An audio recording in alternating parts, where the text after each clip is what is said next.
Episode 7, Just Beavin, recapping week 2, previewing week 3. We got some trades as well. Another Beavin guest and power rankings. A loaded show coming your way right now. You just saw it right there. The Beaver himself on your screen, JP McGuire, and myself, Andy, back here with you. Fellas, another week in the books. How are we doing post week 2 heading into week 3? I'm feeling great. I don't know about you, McGuire, but I've been having a great week so far. As we're about to get into right here on the screen, I'm feeling pretty freaking good.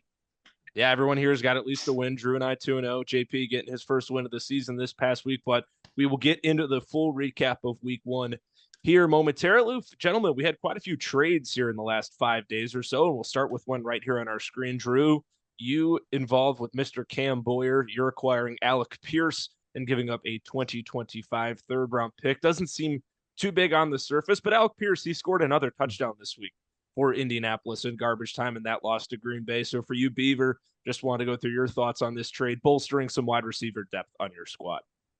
Yeah, I thought I'd take a shot on him. He's looked great these past 2 weeks, and I had a lot of thirds, so I thought I'd take a shot on him. With Josh Downs being out, the Russian's favorite player, as we see here, as we'll talk out soon. But yeah, I don't know how long Downs going to be out, but he looks damn good out there. So I thought I'd take a shot with all the thirds I had. What do you guys think? I was going to ask JP if you think that's a fair price for Pierce. He asked me afterwards what I thought, and even after Alec Pierce has put up 2 weeks back to back of 12 plus, I don't know if that's ever going to sustain. What does he do besides run fast and go deep? I don't know. It's whatever. The third round pick. As Dade Pitchford, was really getting after today in the group chat. Third picks don't really turn into anything, and especially now with the expanded league. Right. So would you rather take a flyer on, Isaac Garendo or just trade for Alec Pierce, who's already established? So it's whatever to me. Yeah, that's just a quick one right off the bat. I know some other ones, this one involving a first round pick, and Dade, who is our Just Beavin guest today, going to spoil that a little bit for all of you, the listeners and viewers out there. Fellas, he goes out and gives up a first and a second in the upcoming draft this year for a young running back who has not played yet in Jonathan Brooks, and an offensive Carolinas that, at least through the eye test so far, is one of, if not the worst in the entire National Football League. Well, as he said that Jonathan Brooks would be a first-round pick in this year's 2025 draft in the Dynasty, and I'm just thinking in my head right there, like, there's 5 running backs, in my opinion, way better than him in this draft. I don't know what you guys think, but just trading a first and a second as he's in the rebuild mode just doesn't make any sense for me. While I can see the confusion, and I don't mean to come off the wrong way, but I think what he was alluding to was that because Brooks went 202, was that like this year, if we had 14 members, he would have gone. That makes sense now. Okay. Yeah, because I took it the same way you took it at first, and I was like, are we sure about that? And then I put it, it finally clicked for me. I don't know. I'm a big Jonathan Brooks believer, but there's going to be better running backs where Kale's pick is going to end up, in my opinion. Brooks would have been probably the 4th best running back, maybe 3rd at best in this year's class. And I think at least running backs 2 and 3 will be on the board when Kale's picking. So throwing in a second with that too is just absolutely ridiculous, in my opinion. But to each their own. If you believe in Brooks and he pans out. But now seeing how this Carolina offense is, it's bad. Yeah, that's just what I was about to add. Just these last 2 weeks, this offense looked brutal. Yeah, I was just going to say, anything to throw. Yeah, I like the talent, but like I mentioned right off the jump when I introduced the trade, not a great offense. And I'll tip my cap to Matt, one of our expansion managers, for coming in and making this trade. Did a really good job bringing in some good assets. Let's get to his trade in a minute. And here it is. And how about this Matt one? up again? Matt, right back at it. A swap of 4th round picks and some veteran receivers. Christian Kirk going to Cam Boyer, Matt getting Amari Cooper. Fellas, a couple of receivers that through 2 weeks, though a small sample size here in 2024, have underperformed, to say the least. Christian Kirk less than a point this past week. Just seems like a change of scenery for both sides, and it really is all about who you trust more, which quarterback you like better, and which offense. Still a long way to go in this season, but not too much to really look at in terms of on the edge because of both guys having a slower start to the season. Yeah, you can tell both offenses through 2 weeks are struggling.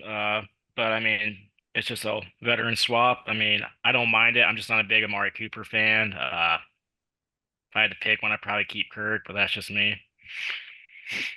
I love it for Matt. I'm pro Amari Cooper. Still think he's a top 12 wide receiver in the league. I didn't like Christian Kirk even when he had his breakout year in Jacksonville. I still don't like Christian Kirk. And I think the thing which, after I just criticized third and fourth round picks, though, that really moves the needle for me is the fact that Matt also got Ty's fourth in this. And with Ty potentially looking to trade Justin Jefferson, as we saw he went up on the block today, that could move that pick to the beginning of the fourth round versus the Hamburglers pick, and that could be at the end of the fourth. So it's a very small detail there, but one where we saw Blake Corum was the first pick of the fourth round this year.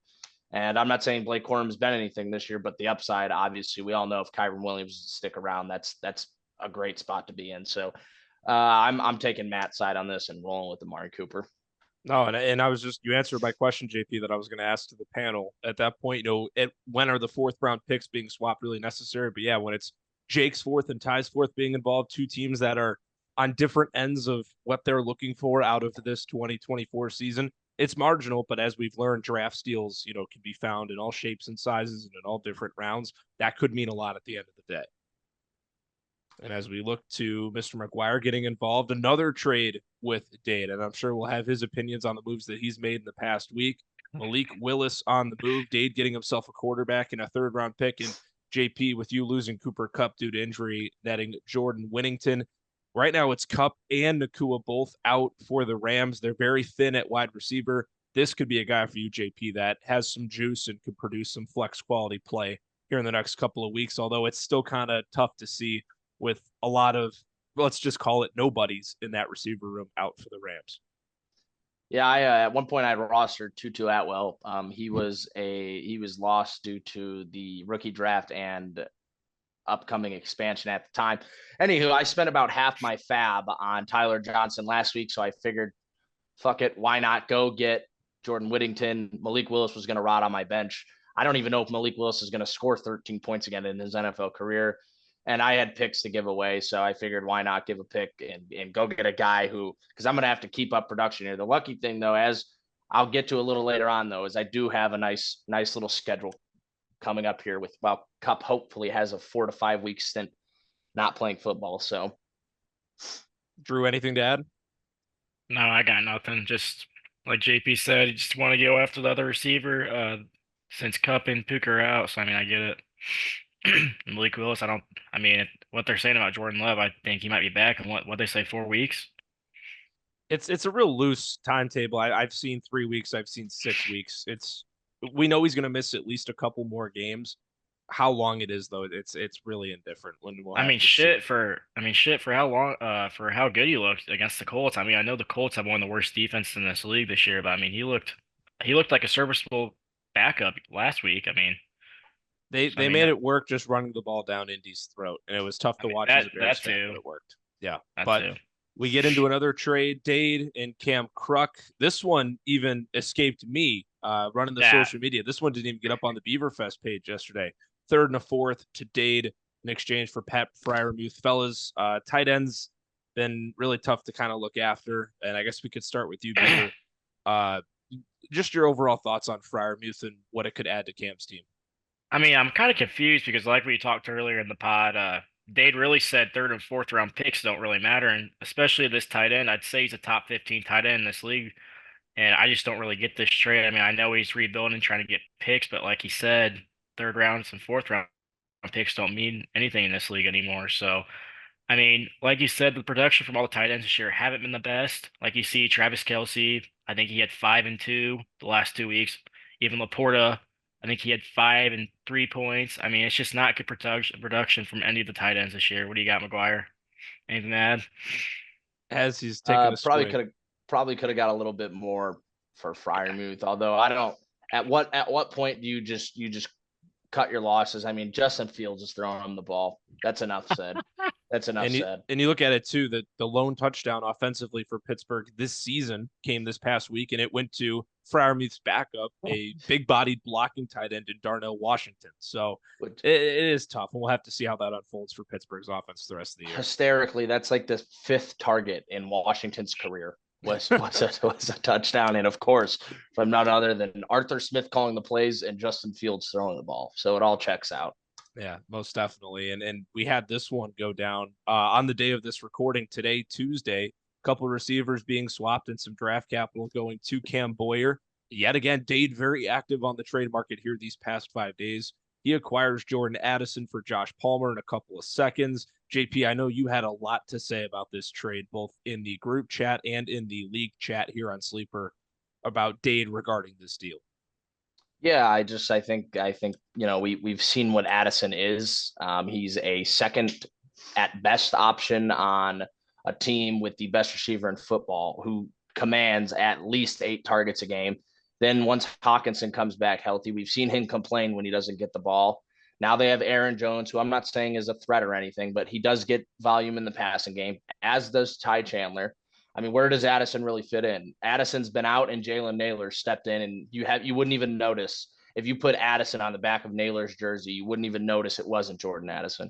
And how frequently is Addison going to be on the field? He's either always hurt or in some legal trouble. Giving up your second this year and then giving Cam Boyer back his second, I don't like it. And Josh Palmer's whatever. I just don't like the picks for pick swap. Yeah, I mean, McGuire hit on the train. I got nothing. I just don't understand this move for Dade. Like you said, I see it once Hot comes back, I see him maybe as a third option. I mean, I just don't understand why he's giving up his 2.1. And then what was the other second you said he get? Did he give a second for 2026? He gave Cam Boyer. So yes, essentially 2.1 And then for then Cam Boyer's 2026 second. Yeah, this show is kind of mind blowing. I don't know, but JP hit it on the spot. I mean, anything, Yak? Shout out former Spartan dog Jalen Naylor, getting some love here on the podcast. Oh, that's another one. They seem like they like him too. So I mean, yeah. He's gotten a few looks there, for sure. I think that is it with our trades, fellas. Is that all we have to go through? I know there's been a lot. That's still though for a 5-day span early on in the season. That's probably the most trade action we've had since before the official start of the season. Here we got some matchups to go over before we get to our Just Beavin Guest, and let's start right at the top here, Mr. McGuire. You over Frank Tamil, the newly rebranded Colorado Buffaloes. And for a second straight week, the second highest scorer in the league does not win. Last week, JP, it was you losing to Jake by less than 2 points. This week, you are the highest scorer in the league, and you get the upper hand on Frank. And Frank falls to 0-2. He's been number one on a variety of preseason and in-season power rankings. He's dug himself a 2-game hole here to start the season. Yeah, and I immediately I'm a very lucky man. I immediately went to the bench when all this was happening, and where is this man? Where is Zay Flowers? There he is. All he had to do was start Zay Flowers, and this match was over before we even got to Drake London on Monday Night Football. Marv decided to play football. Devontae Adams had about 6 points going into the fourth quarter before they force-fed him. So that was very nice. But yes, it's nice to finally get a win after last week. I was getting ready to quit fantasy football. So yeah, and I think we've talked about this before with Frank, and obviously in terms of roster, he has the best roster in the league. There's no denying that, but I know this happens to me a lot in redraft leagues, and I'm sure you guys have had this too, where you've got good depth on your roster. Sometimes it's not necessarily you being outmanaged by your opponent. Sometimes you outmanage yourself. You just have oozing talent on your team, and there's actual tough decisions you have to make in terms of who you want to play. I know right now, my team being the IR, being banged up, it's not really a tough decision of who to play. It's more of a tough decision of which guy do I think is going to somehow produce more than the other in a bad spot. Frank has it luckily where, he's got guys who have potential to, go up for 15 plus. It's which guy does he think is going to be slightly better than the other. It's a good problem to have, but it can also hurt you. And we've seen that. It's something we've talked about. And unfortunately, it got him again here this week. And yeah, you pull him up right now, JP. Patrick Mahomes, 151 passing yards in that 1-point victory over Cincinnati. The least amount of passing yards Mahomes has had in a full game that he has played in his career. Second lowest in his entire career in general, but that first game, the lowest he got pulled out due to injury. This is the lowest amount of passing yards he's had in a game this year, and I guess for Frank as well, that couldn't have happened at a worse time. Yeah, the 2 picks there really stick out to me. Of course, I mean that's 4 points he lost, and if you just take a glance here, no picks there, he wins. So And I'm sure for you, you got to love. Brew, what do you got to add on this match? Yeah, actually, yeah, Beaver, let's get you in here. I was just gonna say, you guys hit on the spot, but I was just gonna say, shout out to Devontae Adams and Marvin Harrison showing up this week. I mean, goddamn, did they look good this week? I mean, it sucks. Like we talked about, Cup's heading to the IR. That's tough. But like you said, you got Tyler Johnson now and Jordan Whittington, so hopefully they can produce for you. Nice week for Brock Bowers too. Yeah. Just it's a little overreaction on Frank. He's gonna figure it out. Tough schedule. Fine. I mean, he's got a tough matchup again this week. I mean, he could be 0-3. I mean, for me, that's great. Sorry, Frank, I love you, but that's great. If you could start 0-3, hoorah. But no, go ahead, Yak, you're good. I was gonna say we've talked about it so many times though. Yeah, I mean, obviously putting yourself down a hole sucks. I've done it in this league before, but it really doesn't matter. A couple of games. I mean, as long as you find your way in the dance, like we've said it every episode during the season now. Both years we've had a league, then the last team in the playoffs has won the entire thing. It doesn't matter where you get put in, just find your way in. And obviously, Frankie, I know Frank because obviously talked to him. We all talk to him frequently. He has higher aspirations than just, sneaking his way in. And he won't. He'll be in and he won't have to worry about it. But it's at the end of the day, just find your way in and nothing else matters. So he'll be okay. Not an overreaction. I don't think it's time to worry about his team at all. One more thing to add. I'm hoping he overreacts and starts trading away. That's what I'm hoping. He won't. And I know he won't. I know he won't. But as we get into our second matchup, how about this? 0-3 on the panel here. Jack, after going league lowest in week 1 with 85 points, picks up a 20-point victory over Kale. And I think this should be addressed too. The commissioner had to step in and enforce a violation, a rule penalty. Second straight week, Jack has started Josh Downs. While he was ruled out, he did it. It's with the exact same player too. This has never happened in the league before. And because of that, Mr. Commissioner, if you want to inform the audience who might not necessarily be aware with our Constitution, Jack was struck with a penalty after this decision on Sunday. He was indeed. This is now, as Andy mentioned, the second week that Jack has failed to set a proper lineup. We have tanking regulations in this league.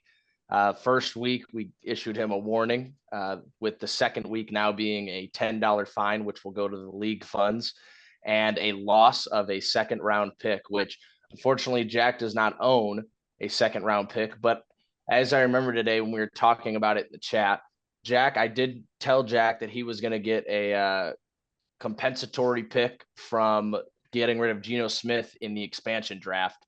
If Geno Smith was drafted, Geno Smith was in fact drafted. So Jack will just be forfeiting his pick that would have ended up being 210 or whatever the hell. So what was that? If you got a quarterback draft in the expansion, it was second and third or just second? Yeah, depending on the quarterback, I made it an evaluation, second or third. Like Cam Boyer gets a third for getting rid of Derek Carr, although Derek Carr's value is now up, but Cam Boyer agreed to a third round pick. So. That's what I was gonna say for like Baker, since he's playing out of his ass. I see like Baker was ex-champion Keegan Lynch's. So how did I not know this rule? I would have dumped Russ immediately. Oh, I told everyone. That's tough. I was busy everyone. This summer. My head was in 8 million different places. That's okay. No, I told everyone that if they got rid of a quarterback, they would be compensated. I tried to really bargain with Kale and even told him I'd give him picks for getting rid of Aiden O'Connell, and he still wouldn't do it. That's all right. Yeah, no, that's interesting to look at though. But fellas, despite all this, Jack has won himself a game. He, just like a lot of other guys in this league now, are 1-1. Yeah, and going back to last week, if he would have just played anyone over Josh Downs, he'd be 2-0. So yeah, that's how it is. That's what I was gonna say. I was gonna ask you guys: is Rashid Shaheed, is he legit or is he just a deep threat? He watched the episode before the season started where we called him a complete fantasy bust. I mean, granted. The reason why he's had big weeks, I mean, I guess 404 for 96 is pretty good, but in each week so far this season, it's just been a long touchdown, like 40, 50 yards. I think I said it on the last pod. I think they just run all go with them, and he's freaking open every time. He's fast. Shout out. This was a 70-yard score. He finished with 96 yards. He only he got 3 passes for 90 or 26 yards the rest of the game. So I mean, yeah, but I just, I don't even know who he's gonna, the fact that he started Josh Downs, it's like, yeah, he has Samurai Pirine on the bench, but I don't even know who. My bad. Samaji, what the fuck's his name? Samaje P. Ryan. All right, got that shit out. Put that on a t. No, we're keeping that in. Samurai P. Ryan. Samurai P. Ryan. Oh wow! As you were Holy saying, Drew. Shit. Never mind, just fucking off, man. The injury's done, just like that. That's how you get Drew. But looking at Kale's team, just a tough week of just underperformance. Travis Kelce, boys, I think we might need to have that conversation as well. 2.35. Chris Godwin game, but the Tua concussion wasn't ideal in the Chris Thursday Godwin's night game. the wide receiver 1 right now. Yeah, no, he's been Yeah, he is. fantastic. Multiple, back to back of 22 plus. Jamar Chase not having a good game. Like I was mentioning, the Tua concussion, the injury on Thursday Night Football impacted Tyreek Hill and obviously Tua because he wasn't in the game. So that didn't set a good tone early. You could have to imagine I myself, and get to my matchup, starting a Carolina Panther receiver. You look at Deontay Johnson, 4.5 points. I think it's honestly a miracle he got that many points this week, just because of how poor Bryce Young and that offense played. It's just, once again, dealing with that. We talked about Kelce as well. Really poor start, and this is the worst 2-game stretch he's had in his career. There's just a couple of it's just there are certain things, the managerial decisions that we talk about in this league, and this guy or that guy.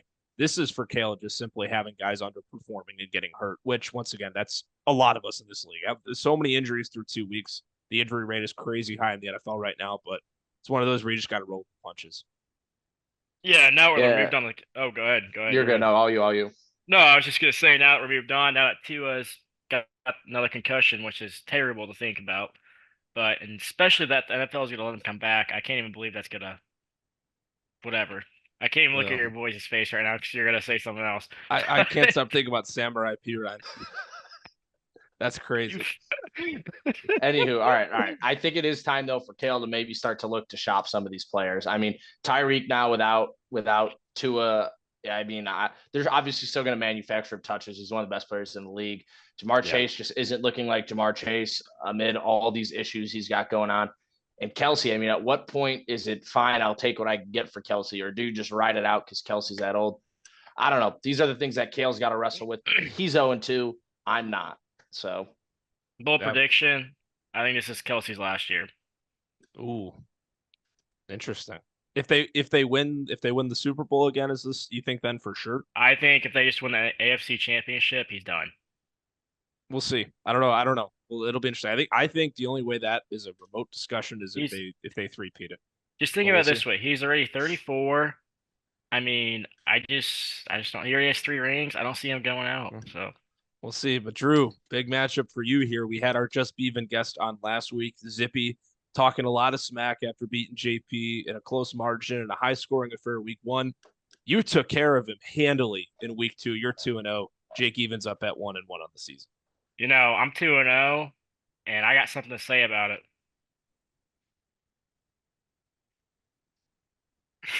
The hamburger, it is out in full effect.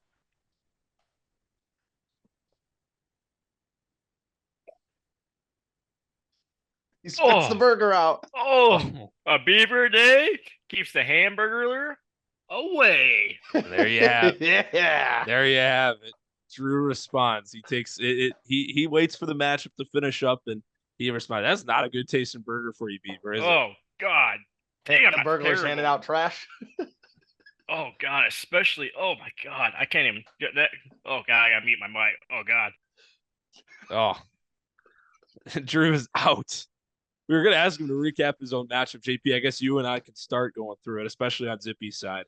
The big highlight for him being in terms of quarterback play, and obviously Rachaad White, 3.3 points. He has to start Trent Irwin due to a late A.J. Brown injury that broke on Sunday. Just a lot of things that didn't go his way. Wasn't even able to crack 110 points.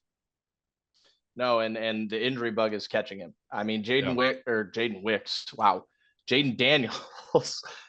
He looked like he broke his ankle 2 different times and still stayed in the game. So I'm a little worried about that, if that's something that's lingering. Rachaad White, I believe it was a groin. Yeah, and groins. Oh, I didn't know he got hurt. Oh, yeah, he got hurt. Groins linger. And even so, 10 carries for 18 yards is terrible. Looks that like is DeAndre so Swift stat bad. line. I don't even want to. But I mean, and then when you get Anthony Richardson having one of the worst football games I've ever seen played in this sport. Yeah. It's going to be hard to win. No, that was hard to watch that Colts Packers game, obviously being Bears fans as well. Just looking at that. But Drew, you're back. You got that burger taste out of your mouth. 148 points this week, my man. Your top three just off the bat: Hurts, Cook, Montgomery coming through. Great game for Nico Collins against our Bears secondary. Just instant gut reactions from your week 2 victory. He's gonna need to. You're still muted, Mike. It's a great episode for the Beef. My bad, guys. That taste just, oh my God. It's coming out later, let me tell you that. Anyways, let's get back to it. I can't ask for a better performance from my team, especially for the guy that comes on here, bashes me as a Just Beavin member, and then bashes my team. I mean, what else could you ask for? Just kicking the shit out of him. I mean, I just love to see it. Anyways, it wasn't even a contest, Drew. No, it wasn't even close, and I don't give a shit what he says. Sorry for my mouth, but I don't even give a shit. Drew, I gotta ask: Are you a little worried about Sam Laporta's production? So I'm gonna get to that. Just let me get to that. Let him cook. No, you're good. It's real quick. He texts me. I don't need to get in this. Whatever. AJ Brown plays. Oh, this is a little closer game. I probably win. Well, guess what? I fucking beat you by 40, buddy. I don't give a shit if he plays. You got Barkley and AJ Brown. They can't beat them both. So that's all I got. And plus, if you're throwing the fucking AJ Brown, guess what? I'm going to get 4 points right back at me. Because I got my boy, Jalen Hurts. The guy who you've been wanting to trade all day? We don't talk. That's for... all right. That's all right. I love him to death, but just in a letter league, I need him out. But anyways. Zippy, love you, but took the L, buddy. Anyways. Let's get to Sam Laporta. Oh, God. Ooh. I don't know what to think about him. I know there's a lot of mouths to feed over there, but he's been scaring me back-to-back weeks. I mean, he just looks like a left tackle out there. I mean, he's not getting... What's he got? 3 targets? I mean, Goff doesn't even look like he wants to give him the ball. I mean, I've seen a couple times he's open on dump downs. He doesn't even want to look at him. Goff's problem, I think this year, he's just trying to go for the long ball every time.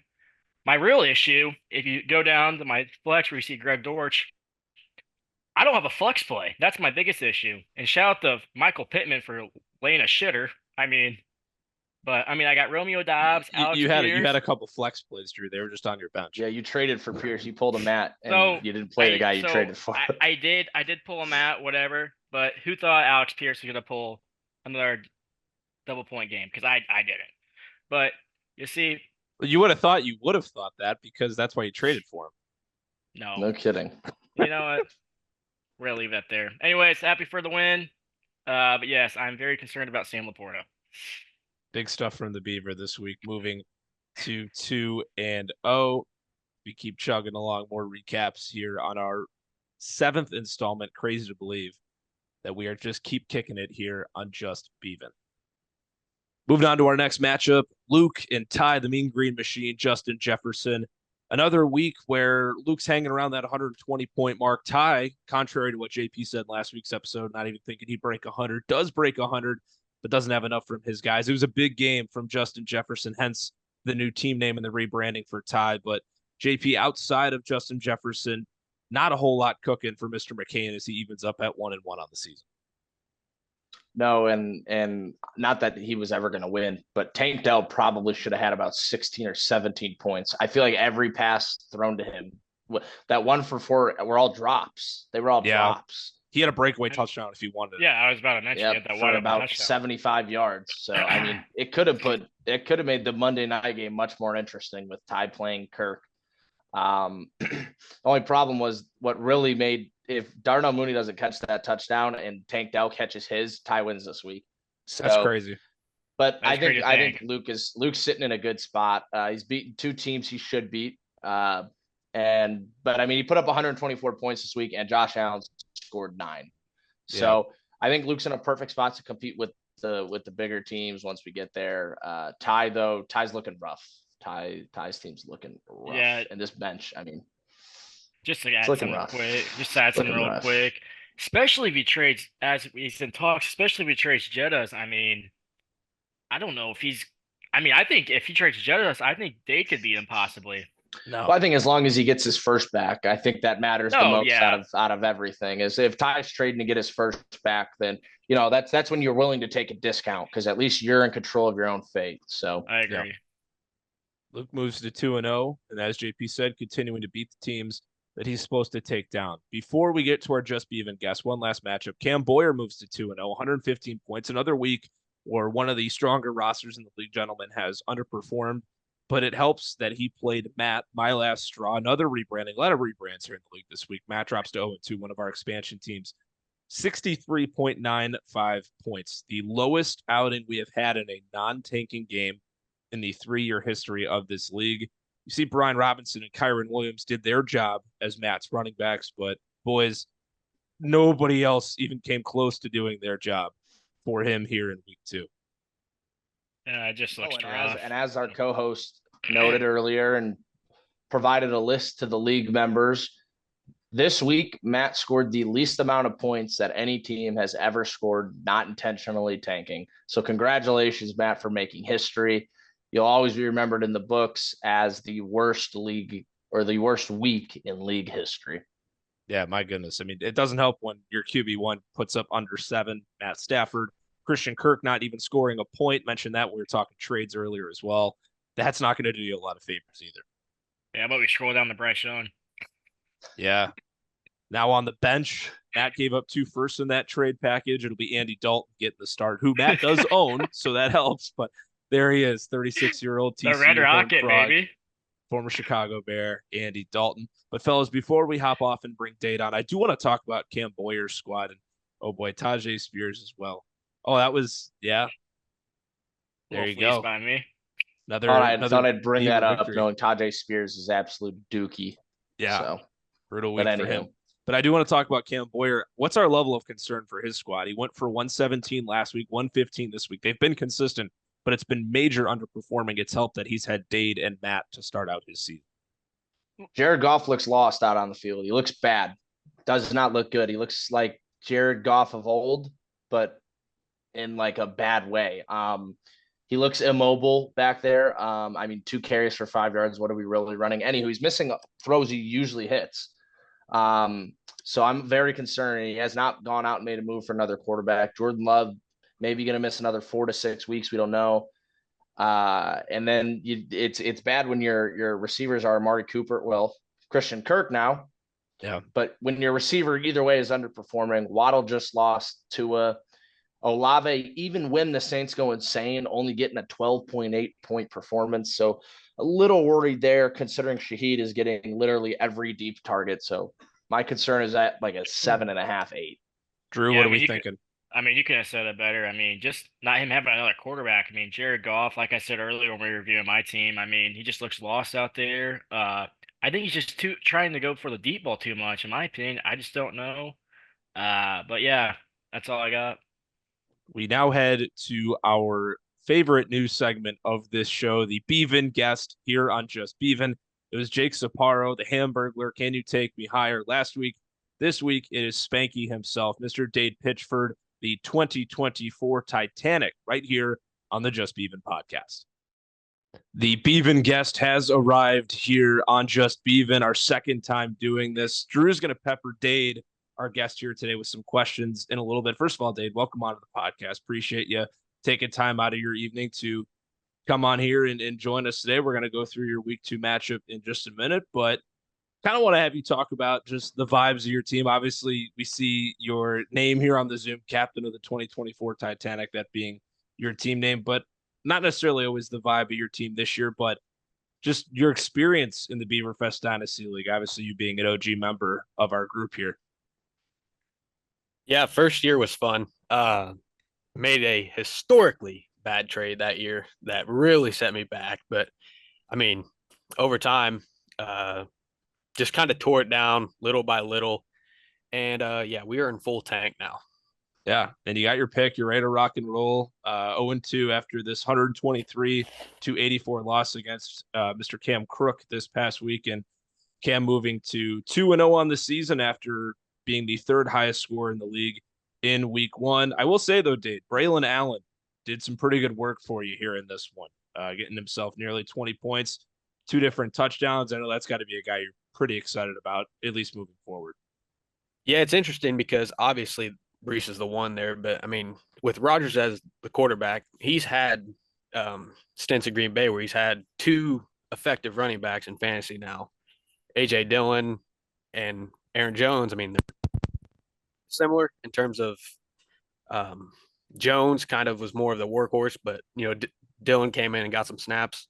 Similar situation with Braylon here, but I mean, not expecting a whole lot throughout the year. Maybe, Brees gets hurt, he can be a workhorse or a trade chip. But I mean, yeah, love what I saw this week. And I know our good friend Luke Hunley of Hunley Farms does not want to hear about a Brees Hall injury. That would not be that would not make a happy Luke, to say the least. But JP, if we want to look at the rest of this matchup here for Dade, taking on Mr. Cam Crook, a little bit more of the same from Cam. Top end guys going after it. We're starting Jonathan Mingo in this week. and don't come after me for this one. Is that Theo Johnson? Is that his first name on the Giants? Theo? Yeah, it's Theo. Yep, Theo. Okay. It's Theo. Yeah, another goose egg for Cam this week, but it doesn't matter. Plenty of goose eggs across the league. It's been kind of rough in fantasy, boys, for these first 2 weeks. We've seen guys dropping goose eggs left and right. Dade, after his big week last week, obviously not ideal with Jaden Reed here in week 2. But at the same time, no Jordan Love. It was the Malik Willis show against Indy. We kind of talked about that matchup earlier in the show, but I know for you, he's your guy alongside Purdy. It's probably not ideal right now to not have Love dealing him the football, and that's a very run-heavy Green Bay offense right now. Yeah, I like Reed a lot going forward, but not much outside of that. Now that Love's out, I mean, it doesn't really matter for me because, I mean, obviously I don't need a win this year. So, yeah, but long term, you even phrased it best. One of my favorite moments, and I laughed. I was in the car with my mom and actually laughed when this text was going through. When talking about Quentin Johnston, and Ty texts, he goes, who has Quentin Johnston rostered? And Dade goes, that would be me. And everyone's like, all right, Dade, like awesome. And he goes, yeah, he's on my bench. So that was pretty funny. But you made a good point. Like, I'm not trying to win. It doesn't matter. Like, even if I had started, it's nothing matters. And I know the other 2 gentlemen on the panel here understand what it's all about when trying to not win games. We literally have the number 1 and number 2 pick selectors with us right here. But once again, as we look to week 3, Dade, it's me and you, man, previewing our week 3 matchup. Looking forward to it. Should be interesting, at least for a little bit. I'm not sure in terms of my starters right now. I know I've been dealing with some injuries, but I don't know if you have any thoughts going into your week 3 matchup against the injured reserve. Zero. None. I mean, I wake up every Sunday not expecting anything. Like if I lose by less than 15, I consider it a win. I mean, yeah, no. I get it. Like we say it on the show. You're the 2024 Titanic for a reason. It is understood. It is gotten. Message received loud and clear. I definitely will have another goose egg. I'm pretty sure I'm going to force myself to start Xavier Legette again this week, which is never fun, but it is what it is. Dealing with injuries. And I also say with my team, literally my logo's an ambulance for a reason. Half my team's on the IR, half my team's not rostered. It is what it is. So I think it's safe to say on my end, I will always take myself in our week 2 picks. Drew, who do you got week 2? Unfortunately, Spank. I should say. Unfortunately, Spank, I got you, Yak. I just don't think it's gonna be quite of a battle. But hey, you never know. Braylon Allen had a 20 bomb last week, or 1980, same thing. But I mean, I just don't think he's gonna have the same players that you got to produce. So, what do you got, McGuire? Quite frankly, I don't have much to say on this. What I do really have a lot to say on is this trade right here, and I really want to hear Dade talk about it on this podcast. So we went back and forth for like an hour on Sleeper, right? So can you tell me where you started at? Like, because I'm guessing he sent you the first offer, correct? No, I did. I sent him Palmer, my second, and I think it was either Andy's third that I just acquired a couple days ago, or it was a 26th third. And wait. No, actually, this offer I sent to Cam, and he accepted immediately. Like he didn't counter or anything like that. No kidding. I'm sure he did. No, he said that's tough. Let me think about it. All right. I was That's actually rough. That's the most used cars salesman thing I've ever heard in my life. I sent this exact same deal to Ty for Tank Dell, and they were both just sitting there, and Cam was the one who accepted it because I was going to be happy with either one if I got either of them. Is that why he put? Is that why he put in the Beaver Fest like chat and was like, "Tank, come get Tank Dell Dade," or like, what the hell was he meaning by that? Yeah, because after I made this deal, he was still firing me offers for Tank Dell, and I mean, I told him I was like, he was asking for a first, Andy's first this year, and I was like, I can't do that. Like now that I just gave up my second, I can't give you my first. Especially how he played last week too. I mean, I don't want to give up a first for him. But I essentially viewed this as taking Jordan Addison with the 2025 second, which would be what, pick 15, assuming I get last. The 2026 it'd be 201. Well, yeah, but pick 15. Oh, total. Yeah, sorry. I thought you were saying like 215. I was like, that doesn't exist, but yes. And then the 2026 second, it'll probably be late. It's Sam Laporta was the last pick of the second round. That's true. All right. So tell me late. Like, you thinking like 12 to 16, or? I mean, it depends what Cam's team looks like next year, but I mean, I don't think Cam's going to be bad next year. I mean, he's got a lot of good young pieces. Oh, my bad. God damn it, sleeper. I keep thinking it's your pick. My bad. Okay, that makes sense. No, it's Cam's. Okay, my bad. Cam Boyer, correct? Yeah, Cam Boyer. Yeah, Cam Boyer's team could look completely different in 2 weeks. Yeah, we know how Cam is. He makes 50 trades in an off season. I hate how sleeper shows that like it's just all Dade's picks, and then like when it goes to like I agree. Like I don't like how it says about on your phone it says direct. I don't like that at all. Yeah, hopefully our friends at Sleeper are listening, and I know we are the #1 Sleeper Dynasty podcast. Just kidding, I totally made that up. But I do want to address, now that we're talking about, you came out and said that it will be, assuming you get last. Mentally, have you already started preparing for Fat Panda? Yeah. That's good. Way to get ahead of it. Yes. I've been mentally preparing for that since I got my first back from JP in February or something like that. Which, thanks for that deal, Kyler, has worked out beautifully. It's working out for both of us. I look back at that trade the other day. That was actually pretty bad for me. I gave you Rasheed Rice too. I gave you Rasheed Rice too, which giving up Rasheed Rice now looks like an L. But you have that pick, and that's what's important. Yeah. The last thing you want to do is Fat Panda when you don't even own the selection. So I get that, and that's at least you already are preparing mentally. Obviously, we're still as a council, we're still a long ways away from even thinking about what movie series it'll be. But if it's anything like last year, Drew's did a fantastic job. So I'm very much looking forward to that. We'll make sure to get it up on the. Can we shift into my favorite segment here? Oh, what is your favorite segment? Beavin Guest. Where Beef boy. rapid fires 30 questions at our guests, and Dade's got to answer them in 30 seconds. Oh boy, I love this transition. Let's do it, Drew. 30 seconds. All right. 30 seconds. Fire them off. Dade, be prepared. It goes quick. All right, Dade. Number 1. Where do you see yourself next year at in this league?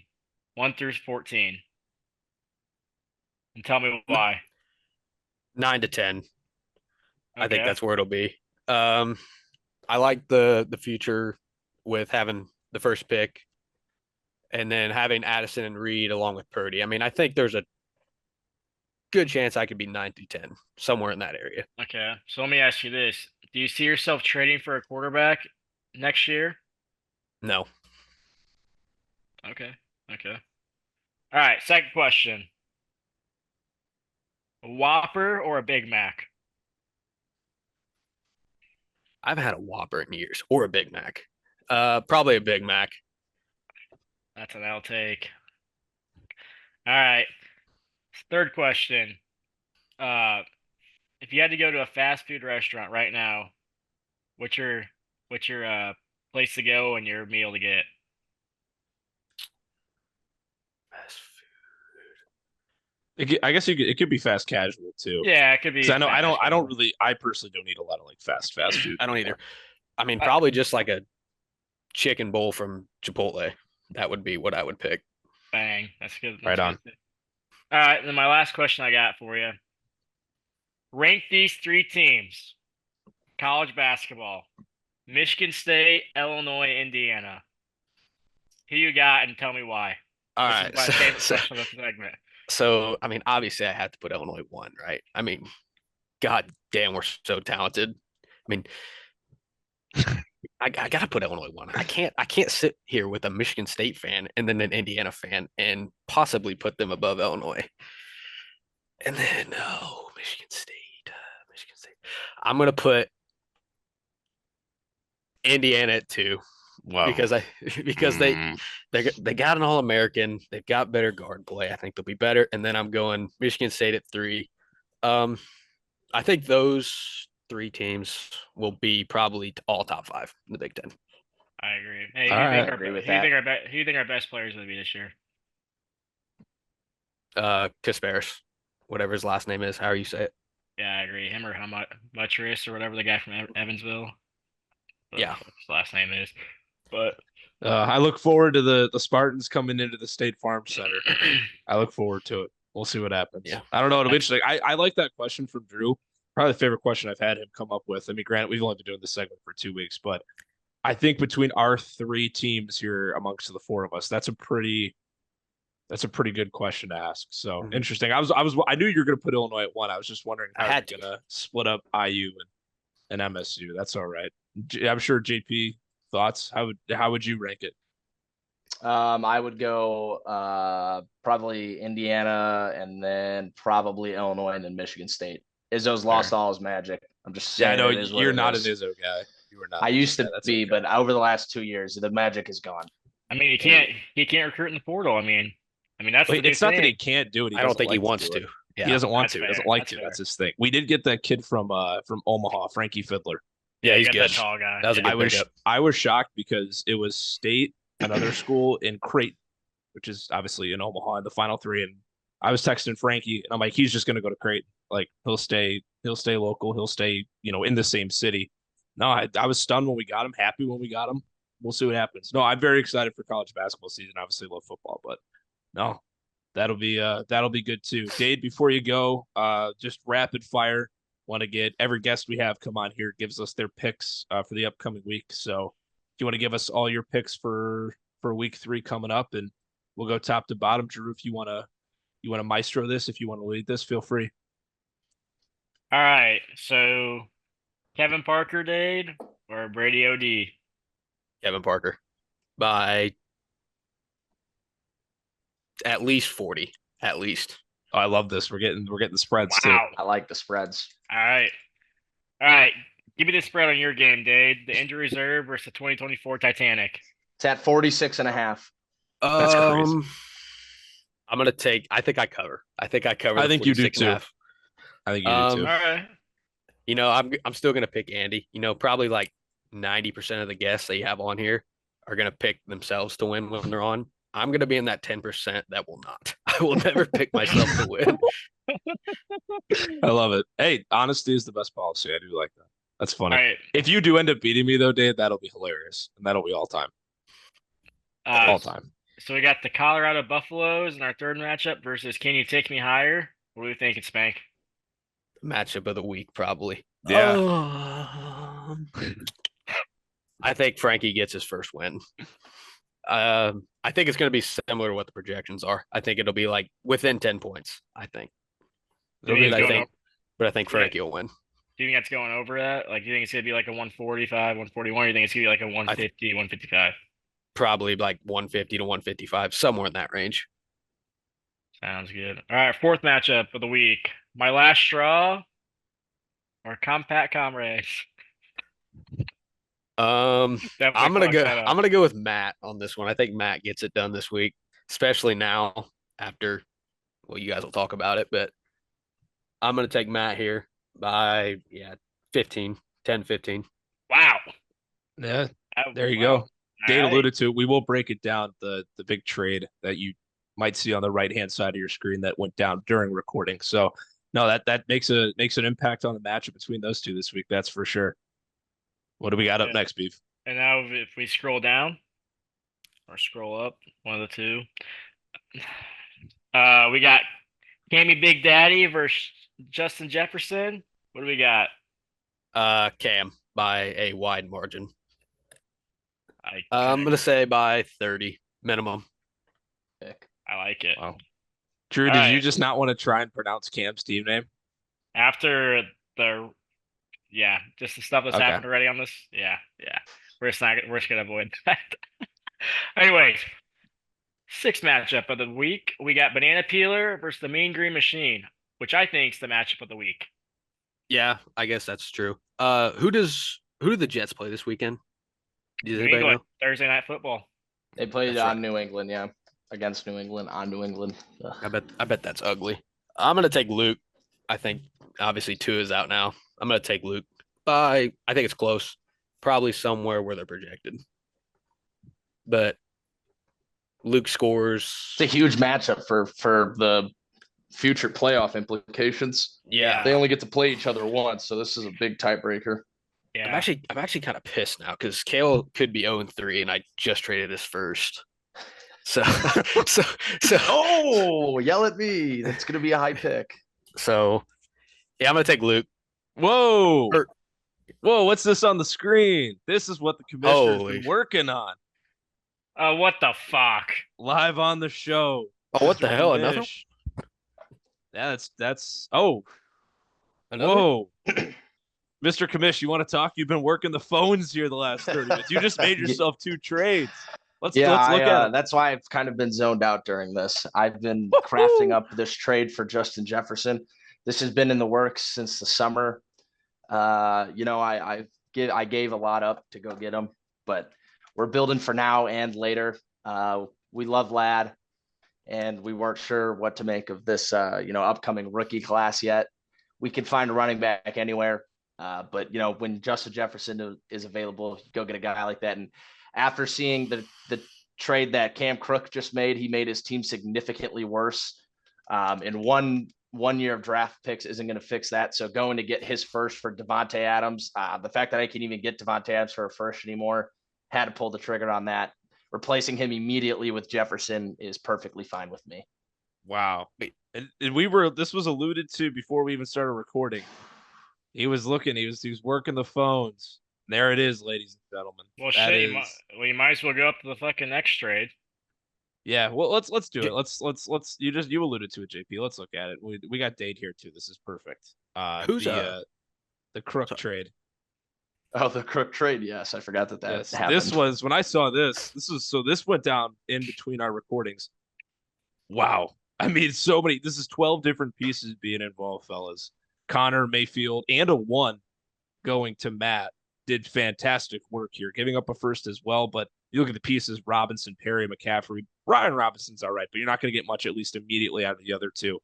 I think I said it hurt my brain to look at this originally. Just so much on the move here. Beav, your instant gut reaction.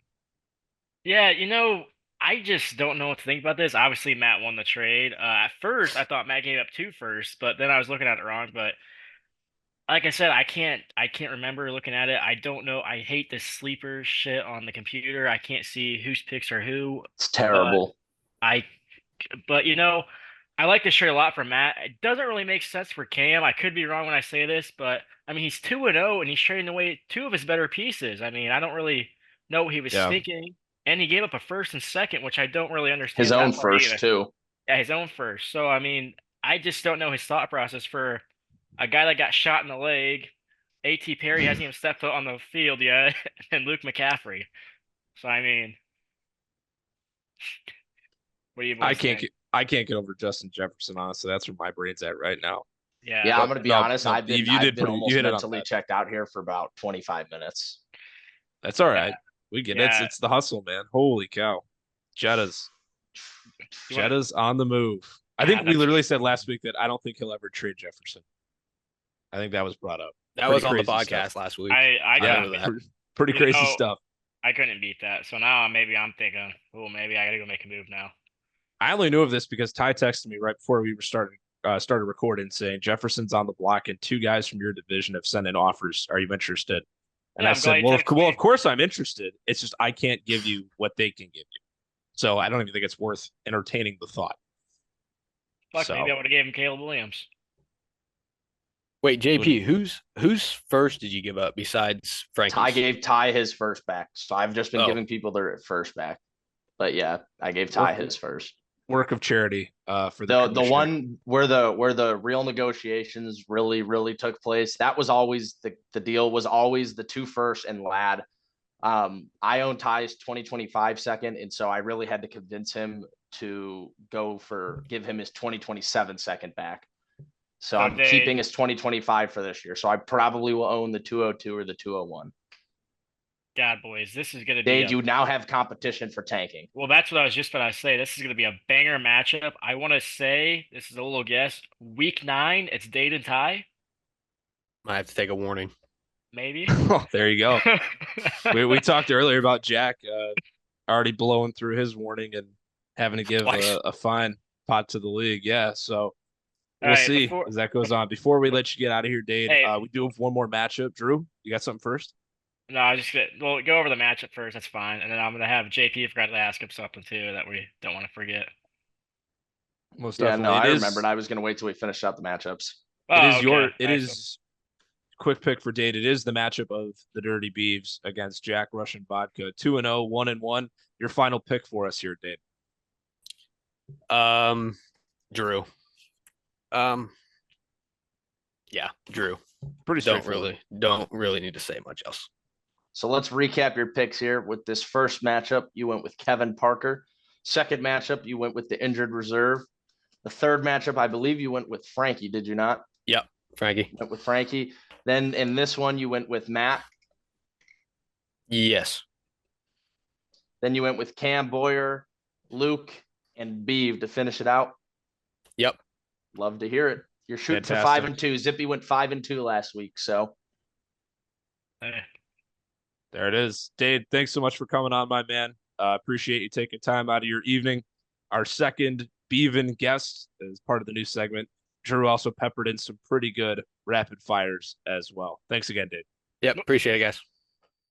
Once again, Dade, thank you so much for coming on, being our Beavin guest here this week. A little bit of some big league news, Justin Jefferson and other trades being broken while he was here on the panel, but we got the rest of week 3 to preview here, and we're going to start with the commish himself, Mr. McGuire, Kevin Parker, taking on Brady, and this is coming off, JP, your trade acquisition of Justin Jefferson, a heavy favorite you are with a 1-1 record heading into week 3 against an 0-2 opponent, one of the expansion teams. I guess we'll just give you the floor here and have you give your thoughts on your third matchup of the season. Yeah, seeing 136 is the projection. It's always nice to be up in the 130s. For some reason, just as a mental thing, I mean, it could say 129 and then I go up like 129.9. I could wake up the next morning and it says 130.1 and I'm over the moon about it. I mean, that's one of those things that it's just visually pleasing. Looks good. But he's starting Johnny Munt out here. And I think that right there sums up the rest of this matchup pretty much. I don't have a lot to say. This is really a developmental week for the guys. I'm really hoping Tyler Johnson can get going. Maybe Jordan Whittington down there as well. And A.D. Mitchell, who looked really good after week 1, had 2 touchdown passes that Anthony Richardson missed him on, had 2 drops last week. So now I'm starting to panic a little bit about that one. But it's a developmental week for the guys. We're hoping the rookies can get some more action, get some more game under their belt. And this is going to be a landslide. So taking myself to win, obviously. Beaver? He summed it up. I really don't got much on this matchup. I got JP by a landslide, but expect a big game from Rashee Rice on Brady's side. I think he's going to have a good game against Atlanta, but that's all I got. Yeah, Brady coming off a loss against myself. A guy who I'm looking forward to seeing on your side, JP, Brock Bowers, in our TE premium format, over 25 points last week. Another one of those rookies who has potential, and even 16 points in his first NFL game. Has the ability to be not only very good in terms of just general football purposes, but could be a really good fantasy football tight end, not just from the jump, but in the long term as well. Gonna just stick with the trend here. I'll take JP as well to win this week. I'm actually very happy you brought up Brock Bowers because I meant to bring this up when we were going over week 2, but it completely lapsed my mind with the other things swirling around. But I'd like to point out that I got Brock Bowers through the draft, all because Jake Zaparo had to move up to take Roma Dunze. I just want to thank you, Mr. Zaparo, for allowing me to draft Brock Bowers. If it wasn't for you, I don't know. I'd be in shambles right now starting Noah Fant or N'Keal Harry. But we just really want to thank the vice commissioner, Jake Sapparo, for being an absolute moron. So I think all three parties benefited there because Jake made that trade with me, and because I drafted JJ, I was able to move him in a trade for my new QB2, Justin Herbert. Obviously, McCarthy out for the year, so I feel like a lot of parties reap the benefits of that deal there. And speaking of Jake, we get into his Week 3 matchup.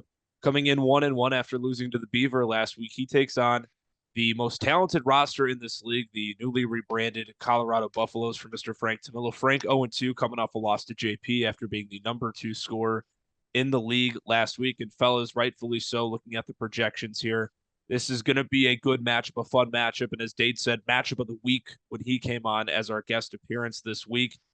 Should be a whole lot of fun looking at it from both sides. And obviously, both teams dealing with some injury. Kenneth Walker looking to be out for Frankie as well, losing Isaiah Pacheco for 6 to 8 weeks or potentially even longer. Jacob's still down A.J. Brown, but despite that, and I guess we'll start with you, JP, you're looking at both starting lineups showing a lot of promise heading into Week 3. A little worried about Rachaad White here. Even when he was playing, the production was just not what it's been.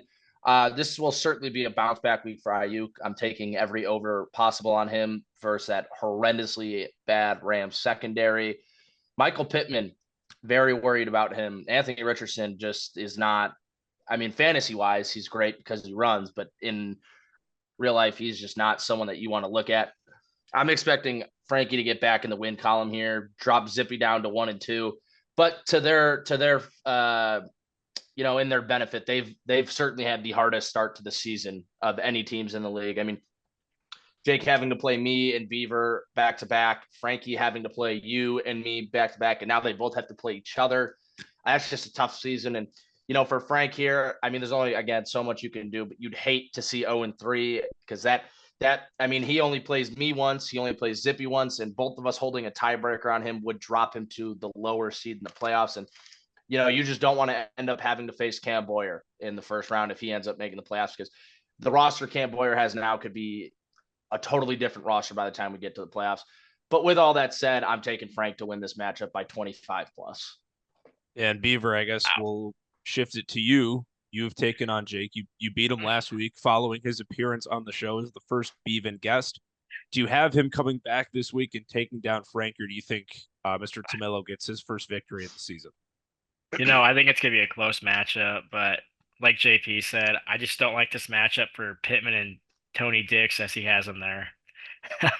But I just don't like, after watching Richardson play against Green Bay, I just did not like him, what I saw from him. I'm going to have to take Frank in this one. Is he starting Charbonnet, Frank, or who's he got at the flex? I didn't see who's got the flex. Kenneth Walker. I'm sure he'll plug in Charbonnet if Walker's announced out again. Whichever Seahawk running back. Yeah. And interesting. He's sitting on ETN, but I kind of like it. I don't know. I don't really like Stevenson going against that Jets D, but it's kind of a coin flip for him and ETN. So but I'm taking Frank for this matchup. I think he gets his first win here. No way this man starts 0-3. If he does, that'd be a total shocker. Yeah, I think that's kind of my philosophy as well.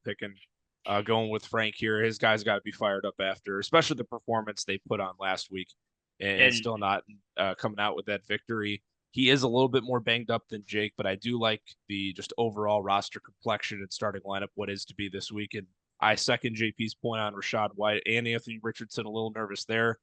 Richardson and Pittman going against a very solid Bears defense that have given some fits to a couple of divisional opponents for the Colts in Tennessee and Houston. I think Frank wins it. I think he wins it by 15 to 20 points.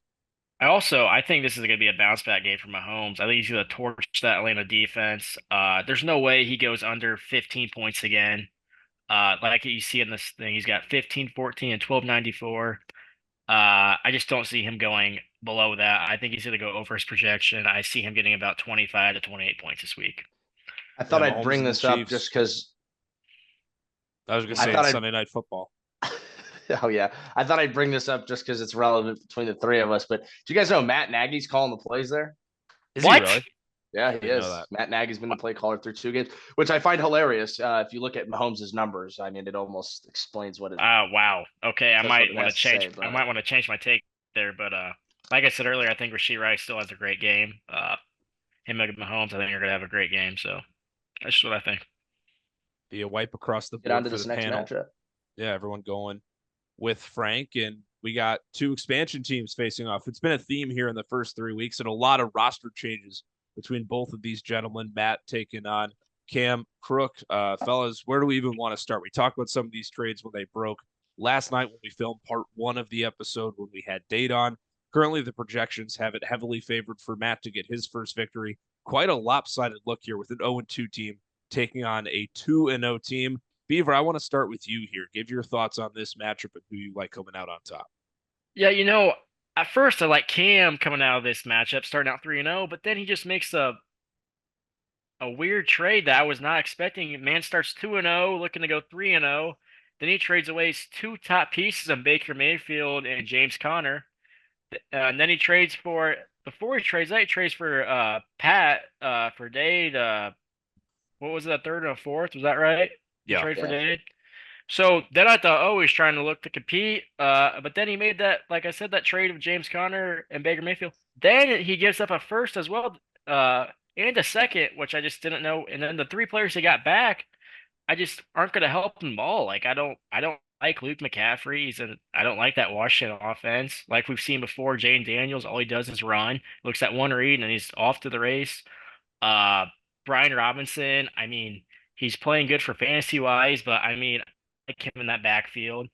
And I don't even know who the other guy was. It was some shitter, I know that. But I mean, he's starting Tyler Boyd at a flex option. I mean, I don't like that at all. I got Matt by a landslide here. I love the pickup he got. I love how he got Devontae Adams. Love the play. But I got Matt, and I think he's going over his projection. I think he's gonna get like 140 this week. Do you second that, Mr. McGuire? I don't know about 140, but one thing I was noticing, I cannot believe. I mean, I understand the injuries and what. God, I hate when Sleeper does that. I understand the injuries and everything, but Stafford being projected 1191 is got to be the craziest thing I've ever seen. But one thing I when I was just scrolling between all this, I noticed that 2 years ago, Matt's team is a fantasy championship team. I mean, Devontae Adams, Cooper, Keenan Allen in Los Angeles, Stephon Diggs still in the glory days with the Bills, Cortland Sutton with Russ. I mean, Russ was bad, but all he did was throw to Cortland Sutton. Now, Isaiah Kyron Williams as a rookie beast, and James Conner first year there, Arizona, absolute beast. I just think it's hilarious that Matt's picking up scraps. And another thing I wanted to point out is, yes, I'm taking Matt in this. I don't know about the landslide. I also could see, I mean, there's no way Tyler Boyd is hitting 7.42. I don't know what has even prompted him to get projected 7 points for now, which is ridiculous. But Matt's definitely going to win this. Landslide probably for 140 points, I doubt.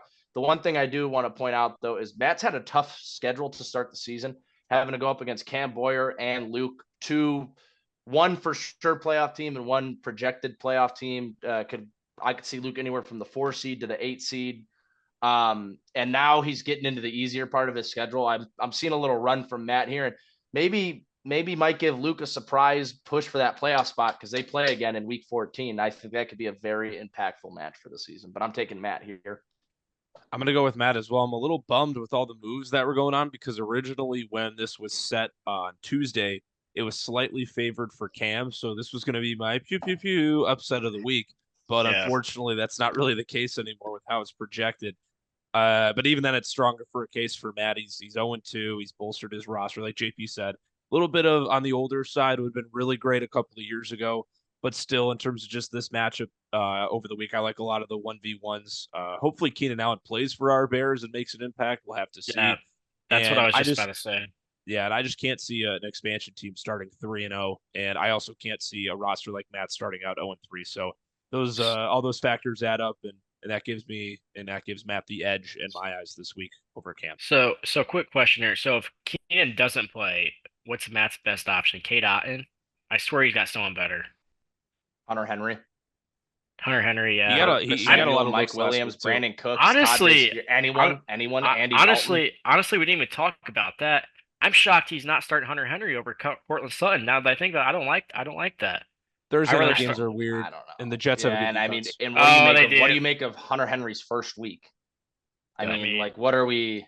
I mean, how Cortland Sutton's been playing, I probably would take the risk.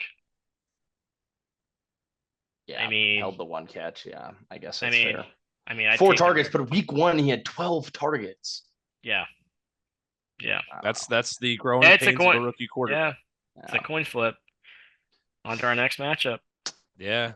Cammy Big Daddy Wow. taking on Ty Wow. and a revamped potential, the new name for Can I Mr. say McCain. something? Go for it, Drew. This Yeah, man just has had. don't let Andy finish talking. Oh, my You can say bad. My something. bad. I just No, got you too got it, excited for it. I just got too excited for this one. This man has had the easiest fucking schedule in this league. I mean, bro hasn't even scored over, I think, 130 points left. Hasn't even yet, scored and over he- 120. Yeah. That's what I'm saying. And he's slid past with 2 wins. I mean, good for him, but I mean, then here's another. Sorry, Ty, I love you, but here's another free fucking win.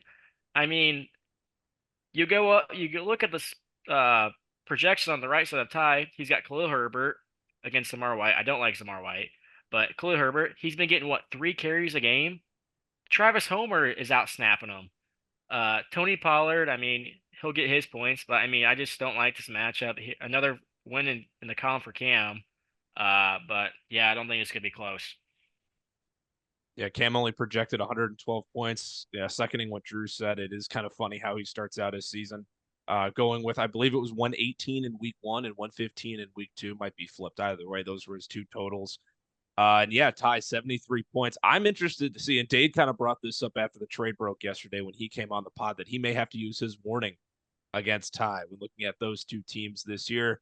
Ty giving up Justin Jefferson to JP, kind of ripping it down for a couple of seasons, and you see the staggeredness and the projections, and it speaks for itself. It's for me, it's Cam. It's not even close. I feel like that's enough said. Oh, Speaking, whoa. yeah, he'll get that taken care. Okay, But speaking of, I may be wrong here, but I'm not sure that Jalen Naylor meets the eligibility threshold for Ty to play. Raheem Mostert may be making a appearance there. I'm gonna actually go do some quick little research. Actually, he may not have a wide receiver he can stick it. And I lied, Adam Thielen. Let's go take a look here real quick. If he meets the threshold. Is he over 3.5? Because I think that's he's at 335. Yeah, I believe he's at 335. Jalen Naylor should get above that though. He should, I would imagine. But will. It's because I think Addison is questionable this week, so I think that's why they. So let me ask you this. I know we talked about it on the last show about Brady and Fields. So if Ty claimed to you that he thinks Naylor is going to have a good game, would you take his side? Or if Naylor, the rule is if Naylor outscores his projection, if he gets that over, right? Yeah, if you play Naylor and Naylor goes for 3.6, I don't give a shit. Yeah. Yeah, but if he goes under, are you giving? No, then you get the warning. Then you get. But do you get what I'm trying to say? Brady never played Fields though, so we never actually had to deal with the situation. Okay, that's fair. Okay, so I just want to know what would happen. Yeah, we've talked about that for those watching or listening that don't have the familiarity with our rules. We've talked about it with Jack starting Josh Downs, with him being ruled out a couple of weeks. The rule is if you start a guy through the first 10 weeks projected under 3.5 points, he has to score more than 3.5 points. Otherwise, you are hit with the consequences that come with the tanking act, whether that is wherever you're at in the game, whether you're at step 1 or warning 1, and then you go to your second consequence, that $10 fine and a forfeit of the second round pick. We'll see, and we'll keep that updated as we move along. Write down another matchup for us here this week. Kale and Luke, our closest projected matchup in terms of it is a pure 50-50 shot. Another 0-2 team against a 2-0 team. Gentlemen, looking at it, 129.07 to 129.49. We'll start with you, JP. At least on paper, a pure coin flip between these two here in week 3. Yeah, I'm very worried about this right here. Extremely worried about this right here. I have Najee in 2 redraft leagues. While he's getting the volume, he just is not playing good football. I mean, it's very hard to. The Steelers are horrendously bad. But Jaylen Warren being projected 8 points as if he's even okay, fine. He scored 8-10 last week. Absolute joke though. I'm Luke's winning this match. I'm very down on Kale right now. Deontay Johnson has absolutely failed me. I'm sure Kelsey will bounce back, and hopefully Jamar Chase will bounce back against a weak secondary. But having to start Eckler is a terrible look, and he just has no one else to even play. I'm very worried for Kale right now. I'm taking Luke to win this. And I've said it every week for Luke. I'm going to say it again. I think he's going to beat the 129-49 projection. I'm going with Luke. He's been pretty close to his projections in each of the first 2 weeks. I know in week 1 out of everyone, he was the closest. And if he wasn't in week 2, he was right around that ballpark as well. Drew, who you signed with here? Yeah, I gotta agree with JP here. I think I'm gonna take Luke here. I just don't like if you scroll down some, I just don't like Tyreek without Tua. I don't like how Skylar Thompson plays. I mean, I watched him last year. We watched him in that playoff game. He's been with the team for 3 years now.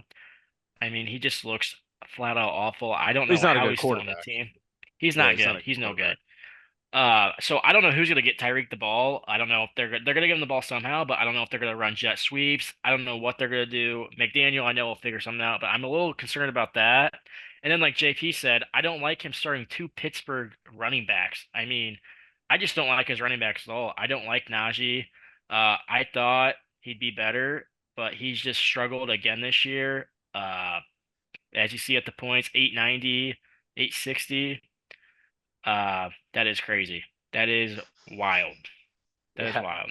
It's something I think about often when I see Najee, but I just thought That is this wild. is funny. He was a big piece in this trade too. Actually, he's been a big piece in all these trades. Holy hell, this is a fleece Up for who? for you.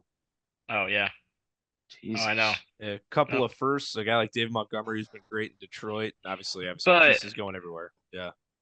But I don't give Luke enough credit. I mean, he's got the 2 best running back core in the league. I mean, they could possibly put up 60 points one week, and we'd be like, "Oh damn!" We're not shocked. But that's what he has the potential of, and plus with Josh Allen, I mean, he could put up a 30 bomb too. So just them 3 right there. I mean, they could put up 100 points maybe combined one week. I mean, you just never know with them 3. They're such a powerhouse. But yeah, I got Luke this week. I think he's have a good week. Yeah, I'm honestly shocked that this is a 50-50, or at least that Kale's projected as many points that he is. Kind of just echoing what these guys said already. A lot of not super optimal positions for the guys that Kale's starting to be in. And I've said it pretty much on every episode how much I love the 3-headed monster in Luke's team of Josh Allen, Bijan Robinson, and Breece Hall. I'll take Mr. Hundley to go 3-0 to begin his season. We get to our final matchup. It involves the Beaver himself taking on Jack Russian Vodka. Jack getting his first win of the season last week. Drew 2-0 after taking down Jake. And Beaver, you're favored pretty heavily here, 60% to 40% in the projections. We'll give you the floor. How you're feeling about your week 3 matchup? I just gotta say one thing. I mean, he started him 2 weeks in a row. Can it be 3 times in a row? Josh Downs, can you give me some Josh Downs action, please? No, but Already I not don't. in the lineup. No, I don't think this is going to be close. I mean, if you just look at his flex play, I mean, he's got Elijah Moore, Pirine. I don't like Brissett. Like I tell you guys, I don't like Thursday night games. It's just a disaster. You just never know what you're going to expect from that. I don't like the matchup at all. I think I'm going to blow him out and start 3-0. But I will say one thing that I'm getting very concerned about. We talked about this kind of in the preview about Laporta. I don't know what to think about him right now. I know he'll get his points, but I mean, he just looked awful. If you click on him, I hate to do this. Click on him. I think he got 11 points. I don't know how he got 11 points. He looked awful in that first game. And then as you see in the second game, he got 3 targets and 2 catches for 480. I mean, you don't like to see that from a tight end 1. I mean, I don't know what to think about that. But then I don't know what to think about Caleb Williams either. I mean, I might I might have to start Danny Dimes if he keeps playing like this. I mean, I hate to say that about my QB1, my favorite team, but I mean, sometimes you just gotta think to yourself and be like, oh, might be a change. Yeah, But, I definitely mean- a lot of things to think about. JP, I'm assuming you're going to go with the Beaver as well. I am gonna go with the Beav. It's gonna haunt me, and I'm gonna stick with this. I'm gonna pick Beav to win, but it's gonna haunt me. I think Jack has a real chance to pull an upset here this week. I like Jonathan Taylor for fantasy purposes a lot. I think anyone is going to be able to run all over the Washington defense. Rashid Shaheed is probably going to score 10 touchdowns and beat Drew by himself. I really am feeling a Mark Andrews bounce back week here. I don't know why. It's just one of those things in my head that makes sense. Teams haven't been able, I mean, outside, okay, I say teams, we're 2 weeks into the season, but teams haven't really been able to run the ball against Atlanta. Saquon's was more of like big time runs. He was getting like 12 yards, 14 yards, and then he'd lose 6 yards on the next carry. So I think they're going to end up passing a lot, and I think P. Ryan's going to be heavily involved on Sunday night. I think Jack keeps it close. I think Drew goes under and Jack goes over, but I think Drew wins. If Jack ends up winning this, I'm really going to be pissed off at myself, but I think I'm going to pick Drew to win. So, JP, can you? Oh, my bad. Yeah, go ahead. I was going to ask if you have the records handy for our first 2 weeks to remind the folks once again. So Drew is currently 10-4, and me and Yak are 9-5.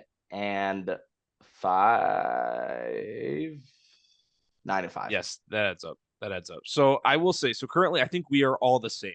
I think we have swept the board the entire week. There wasn't any differentiation. Yeah, until now. I'm going to take Jack and have some fun with this because we can't have it where we're 3-0 on every single one. All right, then you know what? I'll jump ship with you. I'm going to stick with what my gut's feeling, and I'm going to take Jack. This is my upset of the week. I'm taking Jack to beat the Beaver. Because why not? Right? Who cares? I need to have an upset on my board. I've just been going chalk, and this is a perfect time to do it. I'm going to take Jack to win. Like I said, I got Jonathan Taylor in a redraft. Would love to see him go off, and there are some guys that are certainly due on Jack's side. And I personally think the Beaver is due as well for a down week. So it makes sense here. Jack's going to move to 2-1, and Drew's also going to be 2-1. He'll fall and get his first loss of the season after this matchup. If this happens, you might see me sit in a cold shower on a Monday night listening to some Coldplay. Because this man crushed my dreams last Monday. Well, this past Monday. And that's why I was saying I wanted Jalen Hurts to die. But I love you, Jalen Hurts. That was out of pocket. There you have it. He's a Jalen is an avid viewer of the podcast. So there you go. We're all chalk. We all took the same in terms of week 3 matchups, with the exception of that there. JP and me having Jack over Drew. Once again, it's gonna be a thing we keep doing every single week. And another thing we do every single week that we got to get to right now before we log off, that would be our power rankings heading into week 3. Those are coming up next right here on Just Beavin. Before we send everyone on their way, it's our last segment per usual here on the in-season installments of the Just Beavin podcast. We're back and we're ready to go through our week 3 power rankings. Courtesy, as always, JP puts together the lists accumulated, the averages from my rankings, Drew's rankings, and his rankings. But it looks a little different. JP, I want to give you a round of applause for putting in the work. A very colorful and pretty looking spreadsheet here. And as usual, I give you the floor to kind of run through our power rankings. So right away and right here we are, my friend. Yeah, I mean, this week it's different than the previous weeks. I mean, we're looking at Frankie all the way down at 4. Yeah. And I who have probably given Frankie the most of the shit, had him ranked the highest out of all of us. But let's start with our panel member here. Beav, you take the top spot. Yeah. I did not vote you the top spot, but you two are in agreement that Drew deserves the top spot. And, I bid you adieu and gave you the second spot. But let's hear how you're feeling being at the top of the league right now. I'm going to cut you off real quick, Beav. We do need to make this known. This was before any trades that you saw earlier on the show that broke as they happened. Surely that these rankings would look a lot different if those trades were put into mind. You will see those trades reflected in next week's power rankings. Now you can have the floor, Mr. Beaver. You are number 1 here in the week 3 power rankings. Thank you. This is probably the only time to be number 1, but heck, I'll take it. I do like my team's performance. I still got a couple question marks on my team. Like I said earlier, we don't know what to expect from Caleb Williams after these first 2 weeks. He's been a little shaky. Sam Laporta, a little shaky. But hey, I like the performances from Nico Collins. Jalen Hurts, he turned it around. I just got a lot of players on this team this year that are just have those up and down moments. One guy I didn't mention either, DJ Moore. I'm still waiting for him to break out as well. Heck, that's all I really got. But yeah. Yeah, so then let's move right on to myself. Feels good to be at number 2, even though I'm 1-1. I really feel I should be 2-0. Shout out to Garrett Wilson for ruining everything I care about. But I don't expect to be at number two very long. We're hoping that we give Brady a shellacking this week and we claim our spot at number one. But one thing I really want to point out here, and the loser of this match is certainly dropping next week. We got Zippy and Frankie coming in and playing each other this week, lining up at 3 and 4.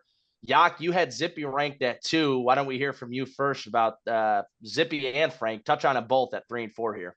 Honestly, totally forgot I ranked Zippy above UJP, but honestly, I don't. I like where I have everything at right now in terms of just performance thus far. A letdown week, like we talked about in the previews for Jake, and for Frankie, a complete fall as well. Both gentlemen actually dropping 2 spots from the previous power rankings, but Frank's been a guy from day one. We've done power rankings since the first installment. We've kept them periodically throughout. Now during the season, we have them every week to close out our shows. The consensus number 1 team in the league, but unfortunately, when you're 0-2, you're not going to hold that top spot. Like you said, yeah, whoever loses it is going to fall. And I could very well see the winner of this matchup not just being elevated, they could be the number 2 team in our power rankings at this time next week. A lot to be had at stake, like we mentioned. Frankie trying to not be 0-3 to begin his campaign, and Jake looking to not lose 2 straight. A lot to be had on the line, and it is our matchup of the week, so it should be a lot of fun. And then let's just move right into you. It's coming in at number 5 here. A big jump from last week. Our biggest riser, moving up 4 spots right there. You actually ranked yourself the lowest, so let's get to you on that. And funny enough, as I was doing the rankings, I put myself there because I feel like throughout the year I've always been 6 or 7, at least for my rankings. And as I put 6, I don't know why. It's not that I was doubting you guys, but I'm like, oh, I just feel like I'll be a little lower on their board. But then again, I got to look up and remember that I am 2-0 and that I did just score 165 points last week while having 2 goose eggs and my tight end have 1 catch. So I think that the week 2 showing was a lot more impressive than I even, could put it up for myself. We stayed pretty healthy this week. That's a victory in its own. That's a big win for the injured reserve. We stayed healthy, and at the end of the day, I know Justin Herbert took a pretty ugly shot. I wasn't watching the noon games. I was out and about doing things, popping in and out of my house watching the games. And I just get that text in the group chat from JP at Andy Yakum Herbert, and I go, this is just not, I'm not having a good time. It's that meme, I'm not having fun anymore. I just was not having a good time. But he ended up being all right. Hopefully he's good to go this week. And yeah, once again, big games from Alvin Kamara, Devon Achane. Those guys are really going to need to carry until we get receiver health. Unfortunately, we have lost Hollywood Brown for the entire fantasy season, which I found to be pretty shocking because as of this time last week, he was questionable. And then on Friday, he's going on the IR, found that out. That wasn't too fun. And then 24 hours later, might be back for the playoffs. I don't know how we go from in a 72-hour span, maybe going to play Sunday, out 4 weeks, out till the playoffs. But that's a bummer. Wide receiver depth is going to become an issue. We're going to look to address that. But yeah, love being 5. Pretty sure this is my highest ranking to date. If not, it ties it. So pretty cool stuff heading into our 3rd week. Yeah, and then Beav, we'll get you in here. We got Boyer and Luke, both 2-0 teams, but both moving down a slot here. I think this is the lowest we've all been on Cam, Boyer, and Drew, you're also the lowest on Luke. So let's talk about these 2 next. Yeah, I probably ranked Luke a little lower than I should have. Like we said, he's got that triple stack that I really like. Outside of that, though, I mean, his receivers are not the best. His flex play isn't the best. So really, with his team that I don't really like, if that triple stack doesn't go off, in my opinion, it's just an automatic loss for him. So that's where I see it with him. And then Cam, I mean, he's just not, like I said earlier, he's just not producing the points that we all thought he would. I mean, for granted, I think it's going to come, but just as of now, I mean, his production is just not producing at the right now. So that's all I got for him. But as we said too, he's had 2 easy wins. I think he's had, who do you have? I forgot who he had week 1, but he just Dade had week 1. And then he said Brady, right? Or Matt. Matt, that's right. Yeah. So I mean, that's all I got for them. But Andy, and I'd like to stick with these 2 teams. You typically are the one who's defending Cam Boyer and ranking him higher than me and Drew typically have him. And we check in here and you got him at the lowest spot. And coincidentally, you have Luke, the highest out of all of us, even ranked above Cam Boyer. And so I'd also like to hear what you got to say about the two of these guys. Yeah, I think it's just another one of those. I literally said it on the show last week with Cam. I took him to win and he did win, but my quote was, I don't foresee his team having a week as bad or nearly as bad as week one, and he did. So that's what happens for me when the team, like Drew said, the production just wasn't there. When you're not hitting the level that you should be, you're gonna get docked in my eyes. And for Luke, I'm sure part of it is the my crush on the Josh Allen, Brees Hall, Bijan Robinson trio. But also, I put him above myself because he wins the injury battle. His team's a bit more healthier than I am, and I take that into account as well. Not only is it important to have a good fantasy team, it's important to have a healthy one. I think besides myself, plenty of other members in the league right now have multiple injuries to key starters. I know JP, you're going through that too. It's just one of those things. It's a corny old saying that I've had in sports, whether I've been working in sports or, playing sports. And I'm sure you guys have heard this too. The best ability is availability. If you don't have a healthy team, it's not going to do a whole lot for you. Luke's team has stayed relatively healthy. And although I like my team better than his, he's currently healthier than I am right now. So that's why I ranked him above me. And I put Cam below because his roster is healthier and better on paper than mine is. And I scored an extra, 50, 60 points than he did this past week. So that's just kind of where I met with those two sandwiched in between my team here in my power rankings. Yeah, just to add one more thing too. I think Cam's gonna be that team where he's gonna be that up and down team each week. I think you're gonna see him have high point scoring, and then he's gonna have those low scoring weeks. I mean, you could see him at 1 week be number 2, and then 1 week you see him at 8. I mean, he's just gonna be that team that goes up and down, I think. I can get behind that. I can agree with that. Let's move on to Cam Crook here, our expansion team, coming in at the 8th spot. No movement though, which is odd. I can't believe he stayed put. But Drew, you have him ranked the highest over Luke. Again, this does predate any trades that were made this week. But I'd still like to hear your thought process even prior to these trades and what you liked out of Cam that you saw fit to place him above Luke. I mean, he just had Baker Mayfield and James Conner before he traded him. I mean, they were doing solid, productive work. And not to mention that nobody thought was going to play good at all in fantasy terms. He's got J.K. Dobbins, who's been popping off the last 2 weeks. He's had, 20 plus back-to-back weeks? Yeah. And then he's got CD. I mean, he could just CD. He's one of those guys like Jettas that could just pop off for a 40-point week. I mean, that's the only thing I liked him better against Luke's team, just because, like I said earlier, if Luke's triple stack doesn't go off, he's kind of on the lower end of terms and winning wise. But we did these rankings before all these trades happened, like we said. If I had to change it, I probably would, but I'm going to stay firm on what we got. So I could see Cam Crook and this yellow, no movement could be a big red -4, -3 next week if I had to guess. But let's move on to Kale here. The only guy we all agreed on, everyone put him at 9, and so he slots in right at 9. And he moved down 2 spots. I'm shocked that we had him up at 7. I'm sure that was mostly due to my ranking. I'm sure I had him the highest last week, but Kale's team's just turned me off lately. Travis Kelce has not been playing his best football, and he came out today and admitted that he's not been playing his best football, but that doesn't necessarily mean that's going to equate to better play. Even with Andy Dalton taking over, I'm very worried about Deontay Johnson. I've bought into a lot of Deontay Johnson stock in my redraft leagues, and it's just, I'm sure you can imagine how that's working out for me. But he does have wide receiver 1, Chris Godwin, still is Tyreek Hill, still is Jamar Chase.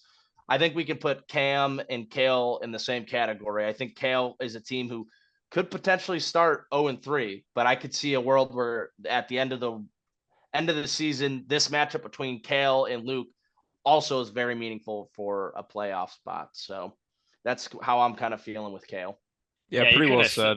Yeah, there you go, Beef. No, right go ahead. Yeah, go ahead. Yeah, I mean, when you're an 0-2 team, it's kind of hard to rank you, at a certain point. I know Frankie's 0-2, but I feel like he's a bit of an exception with the roster that he has. Injuries, to Tua isn't ideal for Kale. We don't love his running backs as it is with that Steelers and Eckler situation. And when your best player, Tyreek Hill, isn't as effective without his quarterback, it's just all not going his way right now. I feel like 9's a pretty fair spot for him. Yeah, just what I was gonna add. I think he needs to address the running back room for his sake. I mean, like I said earlier, I don't really like what he's got going there. And plus, I think he could be a Cam Boyer going up and down each week, like JP said. It's just his triple stacks gotta be going. He's got to be going well too. If Hill, Kelsey, and Chase, like you've been seeing, Chase has been dealing with all those problems in the locker room, I think, and I don't know what to think of him right now. So then moving on here to Ty and Jack, we have Ty and Jack rivals slotted in at 10 and 11. Jack would be number 10 had he not played Josh Downs week 1, as he'd be 2-0, and Ty would be 0-2 actually. But both of them sitting at 1-1 and both moving up oddly in the rankings, given the fact that they're 1-1 and given the fact that we don't like either of their rosters. Ty did make a monumental trade as these rankings were already published. So this does not reflect those, as we've mentioned 10 times, and we'll probably mention 10 more by the time we finish the segment. But Drew, I saw that you had Jack ranked the lowest out of the three of us, so I kind of wanted to hear your thoughts on that. Yeah, I mean, just how like I was saying earlier, I mean, I just think that he's got to move on from what he's got with his team. I mean, he's got to trade Jonathan Taylor. I think even that, and this is going to be a crazy take, I think he needs to move off Lawrence if he can get some good value off him. McLaurin, he's got to go. Andrews, he's got to go. I mean, this man has no picks. And a matter of fact, he's losing his second this year since he started Josh Down twice this year, as he was ruled out both times. I mean, I don't know what he's going to try to do. I mean, if you look at the bottom of the league, you got Roll Red. He doesn't have any picks, but he's loaded in 2027. Overdose, Brady. He's loaded in picks in 2025 and 2026. And then you just got Dade. He's just going all in on 2025. We saw that disgusting trade this morning. We'll get into that next episode, but I think he's got to do something here. I don't know what you guys think. What do you think, Yak? Yeah, no, I agree. It's kind of like just actual sports themselves. I know we're Chicago sports fans, and I don't really give a crap about the NBA, but I would if our Chicago Bulls, gave a crap as well. They're just stuck in the middle, and I think in general in sports, whether it's fantasy or real life, you need to pick whether you're going for it or you're ripping it down, because staying in the middle isn't a direction. You're not making yourself better immediately or in the future. You're just choosing to kind of hang out. It's funny that I'm the one talking about this because I've finished in the middle of the league the last 2 years. 500. Yeah, but I feel like I made some strides trading away a first round pick, just getting myself better, because I knew I was sitting and thinking in June, right before I made that trade with Ty, I was like, I can't bring this roster in next year. I either have to rip it down ish, or I need to kind of, make a push, add some pieces. You have to pick a direction. Not going to judge which direction, but I feel like for Jack at this point, with the assets he has, yeah, it would make the most sense to at least sell off a couple of pieces and look a little further down the line than in the immediate short-term future. Yeah, and I'm so confident that Jack is not going to watch this, that I will say, Jack, if you are watching this and you make it to this part, the next time that I go out with you, I will buy you 2 drinks. If you are not prompted by anyone else and you come and watch this on your own power and take notes, I will buy you 2 drinks. Okay, thank you. There you go. And let me add one more thing to this power rankings. Since I was bashing on Bauer's team, I mean, someone had to say it. I'm sorry, someone had to say it. He's got to fix his roster. It's just a fucking nightmare. Hate the dirty mouth I just did, but keep it to yourself, whatever you think. But back to Kale's team. I mean, is it time for him to hang up the cleats too? I mean, he's got no picks in 2025, no picks in 2026. I do think he has all his picks in 2027, but I think it's time for him to reevaluate his roster too and get some picks or something for his players. But I don't know what to think about that. What do you boys think? Yeah, we kind of touched on Kale already, but it's another one of those things. I'd be the one. I'd blow it up, and I've heard some of his prices for Tyreek, and I understand it's hard to give up Tyreek for less than he was worth, but I mean, Tyreek's at an all-time low right now, and I'm sure you could get a first and a second for Tyreek, a first, a second. I'm sure you could get a whole draft, a first, a second, a third, and a fourth for Tyreek. Would make sense for me. I wouldn't get mad at someone for giving that up, and I wouldn't get mad at Kale for accepting that. And, I could see a world where Kale does decide to blow it up and he enters into the 2026 draft or the 2025 draft with 3 first-round picks. But again, this is Kale, and he's got to make those decisions on his own. But let's not backtrack here, and let's keep moving forward with Roll Red as we roll right along. See what I did there? Nailed it. Drew, you have Matt at 10. You seem to like a lot of these low shit ass teams. So let's hear why you have Matt so high. I just really liked his roster, what he was doing. I don't know. I just have a really good feeling of what he's doing, putting his picks together and trading for assets. I just like what he's doing. I think he's going to succeed. I'm telling you, I still think and believe from our first episode of the year on week 1 that we did, I think he's going to get that 7 seed. That's my prediction. I still think it's going to happen. I think he's going to get that last seed and get in the playoffs. Now, I don't want to be the bearer of bad news, but I do believe that if we go back and watch that episode, I could be wrong, and please, either of you, correct me if I am. I do want to say, though, that you said that last seed was going to go to Cam Crook, not Matt Hendricks. Now, It's okay. It's still very early, and I will allow you to switch, and we will not backtrack, and we will now hold you to Matt. Since we're heading into week 3, I will hold you to Matt being the 3rd seed or the 7th seed. But I will say that I could see Matt being a high riser, maybe looking at something like we got with Bauer over here in the +2 category instead of the down 2, as Matt made a big move at the end or during the episode last night. He gave up a lot, but he did acquire Devontae Adams, which will help his roster. And then let's just knock out these last 2 with Brady and Dade. Brady, we don't have much to say. No moves have really been made, but he's sitting in a good spot with picks. So that's all right with him. And then we all have our favorite, the 2024 Titanic and Dade, the entire panel in agreement, all putting him at 14. No movement either, even with all of us agreeing at 14. As we've mentioned in previous episodes, Dade's going to hang out at the bottom for a long time. And I can't see him moving anytime soon. Dade will also be talked about a lot in the next episode as he made a lot of trades. And he'll be talked about a lot in this episode as he was our guest. Indeed, anyone got anything to add before we get out of here? Last thoughts, Beaver? Don't miss questions of Beav in the middle of the pod. Yeah, if you're skipping around, make sure to hang out for the Beavin Guest. That concludes our 3rd in-season episode, installment number 7 here. Just Beav, you got one more thing, Drew? I got one more thing. I want to change from week 1. I did say Cam Crook. I forgot about that. There you go. Sorry. I was Cam. My bad. My apologies, guys. It's been a rough little. It's all right, because in week 13 you'll be able to say in week 3, and then it'll seem like it was a long time ago, and it was an early season prediction, so it'll look good then. If Matt makes playoffs, if Matt happens to go 4-8, well, it might be time to replace Big Perk on the panel. But until then, Andy, get us out of here. Will do, sir. Yes, sir. Good stuff, Big Perk. Gotta love it. Thanks so much for tuning in to episode 7 of Just Beavin. A whole lot going on, recapping week 2, previewing week 3, breaking some trades down as well. Getting in while that was having our Beavin guest on, Dade Pitchford. Thanks so much for coming on, Dade. We appreciate it. Make sure to stay tuned for next week's episode. The usual stuff, recapping, previewing, power rankings, and another member from the league will be joining us here on Just Beavin. Thanks so much again for tuning in, and we'll catch you next time.